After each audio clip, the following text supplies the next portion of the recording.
তাদেরকে দিয়ে আমাকে ঘেরাও করে আমার হিজাব, আমার পরনের জামা কাপড় আমাকে টানতে টানতে তার বাড়ির দিকে নিয়ে যায়। চলন করে আমার বোরখা টোরখা আমার জামা কাপড় সমস্ত কিছু ছিঁড়ে ফেলে, হানি করার চেষ্টা করে। পরে আমার ভাসুর এসে, আমার হাজবেন্ড এসে আমাকে তারা উদ্ধার করে।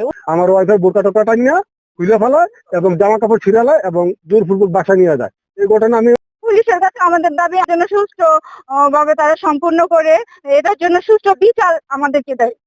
দেখলাম একটা মহিলা ওই আপাটাকে অনেক নির্যাতন করতেছে, মানে অনেক বকাটকা করতেছে, চুলে ধরে টানাটানি করতেছে। তারপরে এমনকি ধরে নোনা টোনা ছিঁড়া ফেলাইলো, অনেকগুলো পোলাপান নিয়ে মানে কাজটা করছে।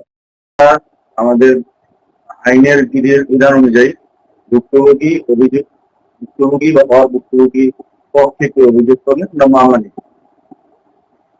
কর্তৃপক্ষের সাথে আলোচনা সাপেক্ষে মামলা নেওয়া হয়েছে বিধান মোতাবেক। তদন্ত অব্যাহত আছে। তদন্ত প্রক্রিয়ায় যা যা করণীয় সবটাই তদন্তকারী কর্মকর্তা